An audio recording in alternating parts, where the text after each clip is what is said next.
வணக்கம். இன்றைக்கி நம்ம பார்க்க போகிற ரெசிபி வந்து ஒரு முற்றிலுமே வித்தியாசமான ரெசிபி தான் பார்க்க போகிறோம். முக்கியமாக சொல்லணும்னா எண்ணெயே இருக்காது இந்த ஸ்நாக்ஸில்.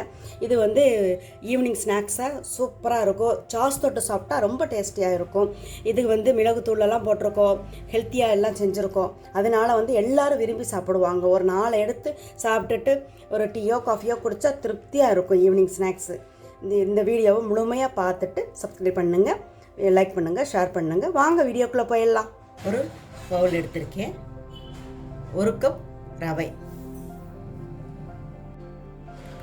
1/4 கப் தயிர், 2 டீஸ்பூன் பச்சரிசி மாவு, இதுக்கு தேவையான அளவு உப்பு போட்டுக்கலாம். ஒரு 1/4 டீஸ்பூன் ஜீரகம், ஒரு 1/4 டீஸ்பூன் மிளகுத்தூள்,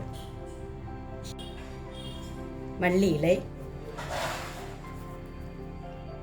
ஒரு பிஞ்சு மஞ்சத்தூள், வெங்காயம் பொடியாக கட் பண்ணி வச்சுருக்கேன், அதை போட்டுக்கலாம்.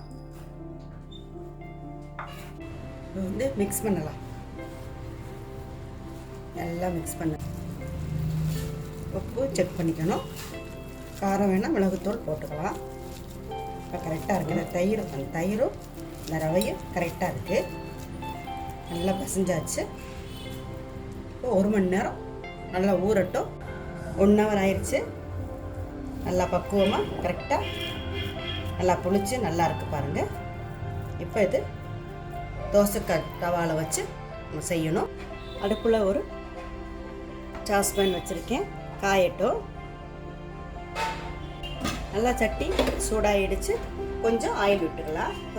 இந்த அளவு போதும். இந்த மாவுலேருந்து சின்ன சின்னமாக எடுத்து வைக்கணும்.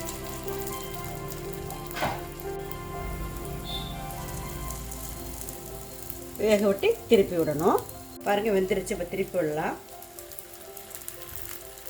இது போல் எல்லாத்தையுமே இப்படி திருப்பி விடணும். செய்கிறது ரொம்ப ஈஸி.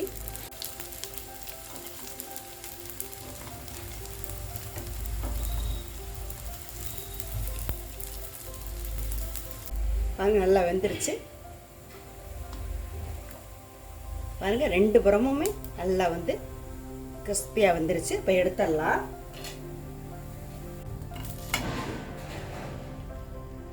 பாருங்க சூப்பராக செஞ்சிட்டோம்.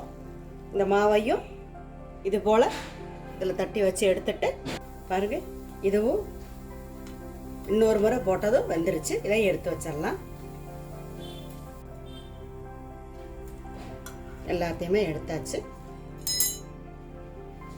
எண்ணெய் இல்லாத ஸ்நாக்ஸ் செஞ்சுட்டோம். நீங்களும் இது போல் செஞ்சு பார்த்துட்டு எப்படி இருக்குன்னு உங்கள் கருத்துக்களை கமெண்ட் பாக்ஸில் சொல்லுங்கள்.